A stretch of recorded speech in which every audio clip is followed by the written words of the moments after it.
और खबर कुरुक्षेत्र से है, जहां कांग्रेस विधायक अशोक अरोड़ा का बयान सामने आया है। बीबीजी राम जी को लेकर बोले विधायक अशोक अरोड़ा, कहा रोजगार की गारंटी सुनिश्चित करे सरकार। अशोक अरोड़ा ने कहा कि केंद्र के बजट में हरियाणा का नाम तक नहीं लिया गया है। तो अशोक अरोड़ा का बयान बीबीजी राम जी को लेकर, उन्होंने कहा कि रोजगार की गारंटी को सरकार सुनिश्चित करे। फिर उन्होंने बजट का भी जिक्र करते हुए कहा कि केंद्र के बजट में हरियाणा का नाम तक नहीं लिया गया है। कांग्रेस विधायक अशोक अरोड़ा ने बीबीजी राम जी योजना को लेकर बड़ा बयान देते हुए कहा कि इसमें रोजगार की गारंटी को सुनिश्चित किया जाए। अशोक अरोड़ा ने कहा कि रोजगार की गारंटी सुनिश्चित करे सरकार और केंद्र के बजट में हरियाणा का नाम तक नहीं है।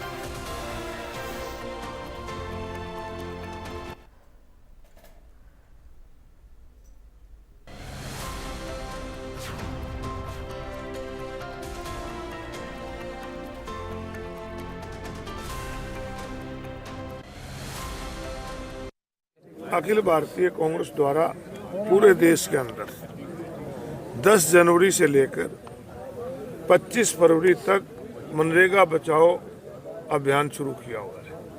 उसी कड़ी में आज जिला कुरुक्षेत्र के कांग्रेस के कार्यकर्ता आज लघु सचिवालय के सामने धरने में बैठे हैं। एक समय था जब बहुत मंदी का दौर था, उस समय कांग्रेस पार्टी द्वारा इस देश के अंदर मजदूर को मजदूरी मिले और विशेष रूप से ग्रामीण अंचल में रहने वाले एससी, बीसी और महिलाओं को रोजगार मिले। 100 दिन की रोजगार गारंटी का बिल लाकर लोगों को रोजगार दिया। साथ साथ रोजगार की गारंटी के साथ मिनिमम वेजेस की गारंटी भी थी, परंतु अब जो है ये सरकार उसे खत्म करना चाहती है। कहने को कहते हैं कि 125 दिन का रोजगार देंगे, गारंटी 1 दिन की भी नहीं। इन्होंने तो कहा था 2 करोड़ लोगों को रोजगार देंगे, मिल गया क्या? इन्होंने कहा था कि 15 लाख रुपए हर आदमी के खाते में आएंगे, आ जाएगा क्या? तो ये हमारी जो मांग है कि एक तो इसमें गारंटी होनी चाहिए, दूसरा मिनिमम वेजेस की गारंटी होनी चाहिए, और तीसरा इसको पंचायत के थ्रू, जैसे मेट के थ्रू कराया जाता था, उसको कराना चाहिए। ये सरकार लोगों को आत्मनिर्भर नहीं बनना देना चाहती। ये चाहते हैं कि 5 किलो अनाज लें और पेट भरें, लोग आत्मनिर्भर ना बने। ये चाहते हैं लोग इन पे निर्भर रहें।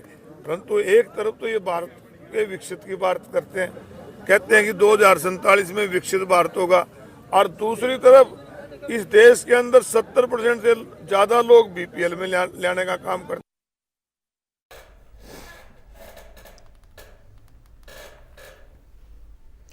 तो फिलहाल बुलेटिन में मेरे साथ बस इतना ही। प्रदेश की तमाम खबरों के लिए आप देखते रहिए इंडिया न्यूज हरियाणा।